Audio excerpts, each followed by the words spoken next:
अभिनेता जयदीप अहलावत के पिता का निधन हो गया है। जयदीप के पिता का इलाज मुंबई में चल रहा था। इलाज के दौरान कल रात उनका निधन हो गया, जिसके बाद जयदीप अपने पिता के अंतिम संस्कार के लिए उनके अवशेषों के साथ अपने गृह नगर के लिए रवाना हो गए। अभिनेता के पिता के निधन के बाद जयदीप के स्पोक पर्सन ने एक बयान जारी किया। बयान में कहा गया, जयदीप अहलावत के पिता के निधन की घोषणा करते हुए हमें गहरा दुख हो रहा है। वो अपने निवास स्थान के लिए निकल चुके हैं। जयदीप और उनका परिवार इस कठिन समय में प्राइवेसी का अनुरोध करता है, क्योंकि वो गहरे दुख में हैं। हम आपकी समझ और प्रार्थनाओं के लिए आपका धन्यवाद करते हैं। आपको बता दें कि इससे पहले अमर उजाला के साथ हुए एक इंटरव्यू में जयदीप अहलावत ने अपने पिता के बारे में काफ़ी कुछ कहा था।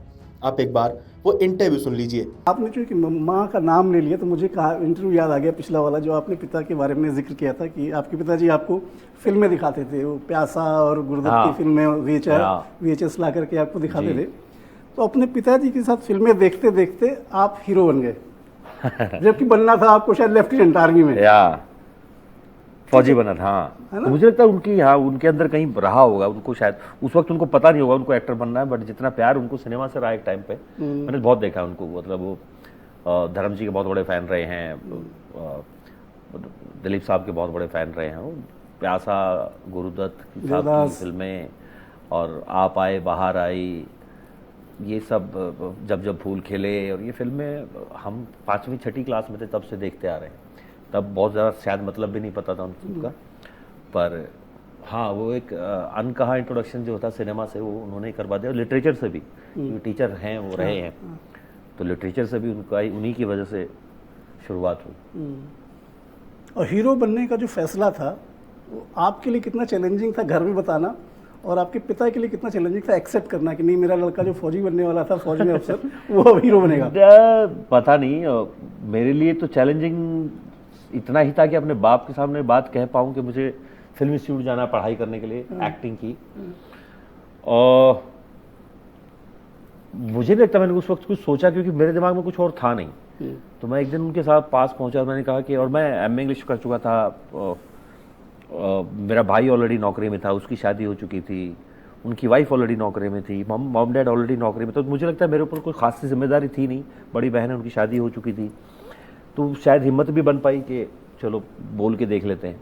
पर उनके लिए था थोड़ा शॉकिंग कि ये कहाँ से आ गया, मतलब सडनली कुछ और ही थिएटर करना या बाकी जो चीज़ें स्टेज पे करते थे, पोइट्री पढ़ते थे, वो सब उनको लगता था कि चलो पढ़ाई के साथ अच्छी चीज़ है तो करना, को-करिकुलर एक्टिविटीज चलती रहेंगी। उन्होंने भी नहीं सोचा था कभी, और मुझे भी वो करते करते ही समझ में आया कि ये एक ऑप्शन मेरे लिए है जो अब और किसी चीज़ में मन लगता नहीं। तो जब उनको बोला गया तो वो थोड़ा सा एक 30-35 सेकंड के पॉज में गए, और उनके मुंह से सिर्फ ये बात निकली कि पक्का? मैंने कहा हाँ ठीक है, देख लो। तो मुझे लगता है उन्होंने भी सोचा होगा ठीक है क्या हो जाएगा, देखा जाएगा। अब तक तो वैसे ही मनमानी करता आ रहा है, एक और कर लेने दो। हाँ, एक और करके देख लेने दो, ज़्यादा क्या होगा।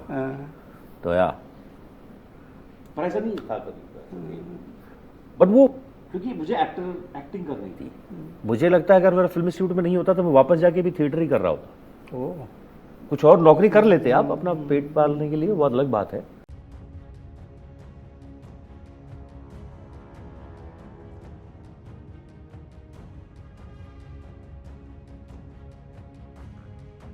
अमर उजाला जीवांजलि के सारथी की मदद लें और महाकुंभ में स्नान जरूर करें।